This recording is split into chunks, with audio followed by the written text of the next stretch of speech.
और पाकिस्तान कहता है कि हम बांध पे मिसाइल से हमला कर देंगे, बांध तोड़ देंगे।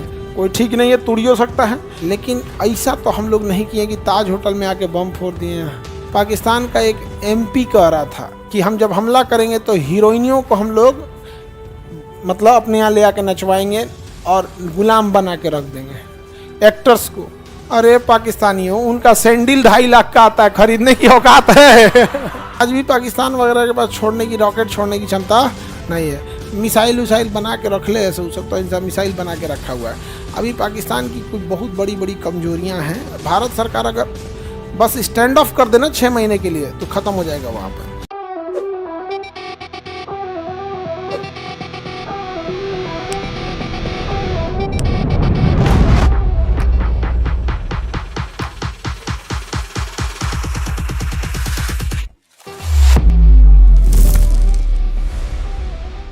यहाँ पे सेंट्रल एशिया में सब मुस्लिम है, यहाँ के बाद सबका सब क्या होता है, मुस्लिम है सब इधर, समझा क्या। लेकिन पूरी दुनिया के मुसलमान किसकी वजह से गाली सुन रहे हैं? किसकी वजह से? पाकिस्तान के। बाकी पूरी दुनिया में सबसे बड़ा मुस्लिम का देश इंडोनेशिया। किसी को एतराज है इंडोनेशिया से? इस्लाम शुरू हुआ सऊदी अरब से, किसी को एतराज है? UAE किसी को एतराज है? ओमान कोई एतराज है? कतर कोई एतराज है? नहीं। यमन और सीरिया में गृह युद्ध हुआ है। क्या हुआ है? गृह युद्ध। ये किसी भी देश का सबसे खराब राजनीतिक संकट होता है गृह युद्ध। तो गृह युद्ध तो सिविल वार होता है, वो अलग चीज हो गया यहाँ पे।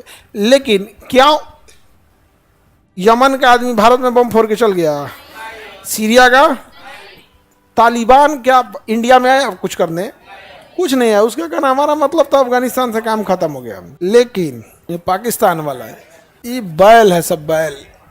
हमको लगता है ना कि जहन्नुम बस इन्हीं सब के लिए बनाया ही गया है। कभी कभी लगता है कि दूसरा कोई जाएगा क्यों। हम लोग गुनहगार जरूर हैं, लेकिन इतना भी भयानक कौन सा गुनाह कर दिए कि कोई हम लोग को जलता आग में डालेगा, खौलता तेल में डालेगा? क्या ऐसा अपराध कर दिए हम लोग? ऐसा तो हम लोग ने कुछ किया नहीं। थोड़ा मोड़ा कोई बदमाशी कर देता था आदमी, और वो भी एक उम्र तक, जैसे जिस एज में आप लोग हैं। इसके बाद आप लोग भी अपनी अपनी जिम्मेदारियों में लग जाइएगा। लेकिन ऐसा तो हम लोग नहीं किए कि ताज होटल में आके बम फोड़ दिए हैं। हाँ, पाकिस्तान का एक MP कह रहा था, सांसद था कि क्या पे, कि हम जब हमला करेंगे तो हीरोइनियों को हम लोग मतलब अपने यहाँ ले आके नचवाएंगे और गुलाम बना के रख देंगे एक्टर्स को। अरे पाकिस्तानियों, उनका सैंडल 2.5 लाख का आता है, खरीदने की औकात है। सैंडल 2.5 लाख का आता है, उन सबको खरीदने की औकात है? किसी दिन एक दिन बुला के देख लो, अंबानी बुलाया था, एक दिन पहले ट्रायल लेके बुला के देख लो। तुम यहाँ पे शौक रखोगे लगे, यहाँ पे बैल सब। यहाँ पे ताशकंद में भारत एवं पाकिस्तान के बीच एक समझौता हुआ था। 1965 की जो लड़ाई थी उसके लिए समझौता किया गया था 10 जनवरी 1966 को। और इस समझौते के तहत दोनों देशों को अपनी सेना पीछे खींचनी थी। बट प्रॉब्लम ये आई कि हमारी सेना बहुत ज़्यादा ज़मीन कैप्चर की थी, और ज़मीन ज़्यादा कैप्चर करेंगे तो कैजुअल्टीज़ और ज़्यादा हमारे सैनिक भी शहीद हुए थे। लेकिन जब पीछे हटना हुआ तो फिर फ़ायदा क्या? तो इसका लाल बहादुर शास्त्री का बहुत क्रिटिसिज्म हुआ यहाँ पे। हालांकि बहुत ज़्यादा दबाव था उनके ऊपर समझौता साइन करने के लिए, लेकिन इन्हीं प्रेशर्स की वजह से उनका हार्ट अटैक हो गया और उनकी मृत्यु कहाँ हो गई? ताशकंद में। तो भारत पाकिस्तान युद्ध 1965 किस समझौते के तहत खत्म हुआ था? ताशकंद में।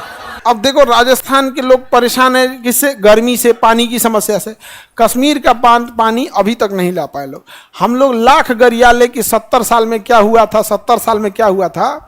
जिस बांध से पानी रोका गया था ना, जो पानी पी पी के गाली देते थे लोग कि 70 साल से क्या हुआ था, वो बांध भी उन्हीं 70 साल में बना है। समझा गया? नहीं तो नहीं बना रहा था ना, तो अभी तक नहीं हो पाते लोग यहाँ पे। और पाकिस्तान कहता है कि हम बांध पे मिसाइल से हमला कर देंगे, बांध तोड़ देंगे। कोई ठीक नहीं है, तोड़ हो सकता है। तो बांध के बगल में ना खतरनाक कारखाने बनाना चाहिए, खतरनाक कारखाना जिसमें रसायन, जैसे भोपाल गैस त्रसदी कैसे हुआ था, वो सब टाइप का वहीं बनाए। जितना कचरा है, वेस्ट कचरा वहीं बनाए। इनकेस हमला होगा तो भाई इस पे भी हमला हो गया तो दो गया, जाओ उधर जो सोच रहे हैं। नहीं समझा गया? यहीं जाओ तुम वहाँ पे। लेकिन मेन दिक्कत है मछली भी मर जाएगी सब। पाकिस्तानी मरे से कोई तकलीफ नहीं है, मछली नहीं मरनी चाहिए बेचारी। मछली मर जाएगी तो अफसोस लगेगा। वो सोच रहा 22 करोड़ मर जाए तो कोई अफसोस नहीं है। हाँ, तुम सबको भोज कराएंगे, ब्रह्म भोज, सब लोग को भोज के जाएंगे। पाकिस्तान को कहेंगे 40वां मनाए इन सबका। जैसे इस्लाम धर्म में भोज जो होता है ना 40वां को होता है, 40 दिन बाद। जैसे यहाँ 13 ही होता है ना, वहाँ पे 40वां होता है, 40 दिन बाद होता है 40वां। सबका अपना अपना है, जो कोई 13 दिन में पहुंच जाता है, कोई 40 दिन में, कोई कहीं कोई। हम लोग का जो पहला सैटेलाइट लॉन्च किया गया था आर्यभट्ट, कहाँ से किया गया था? यहीं से। हम लोग 1975 में हम लोग सैटेलाइट बना के भेज दिए थे, छोड़ने की क्षमता हमारे पास नहीं थी। आज भी पाकिस्तान वगैरह के पास छोड़ने की, रॉकेट छोड़ने की क्षमता नहीं है। मिसाइल उसाइल बना के रख ले ऐसे, सब तो इंसान मिसाइल बना के रखा हुआ है।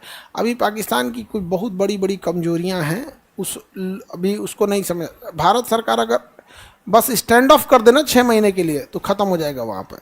क्योंकि उस भिखमंगा के पास पैसा घट गया था 2023 में।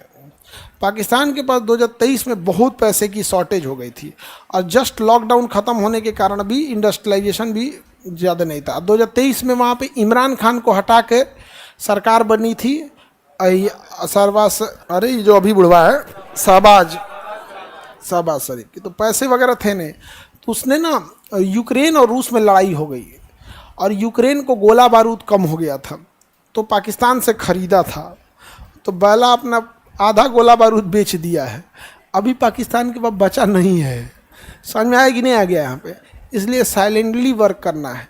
ऐसा पाकिस्तान को लग रहा है कि वो अपना जानकारी नहीं बताएंगे तो नहीं हो जाएगा। पूरी दुनिया को पता है, पाकिस्तान ना बताए, लेकिन यूक्रेन ने तो बताया कि हमने पाकिस्तान से इतना ख़रीदा है, और हम लोग को ये पता था कि पाकिस्तान के पास था कितना, और उधर यूक्रेन बता दिया कि हम खरीदे कितना है। तो बचल तोरा पास कितना है? तू पंजाब नहीं कब्जा कर पाएगा, हिंदुस्तान का सपना देख रहा है। पागल समझा है भारत को? हाँ, उसके 40वां में जाएगा आदमी।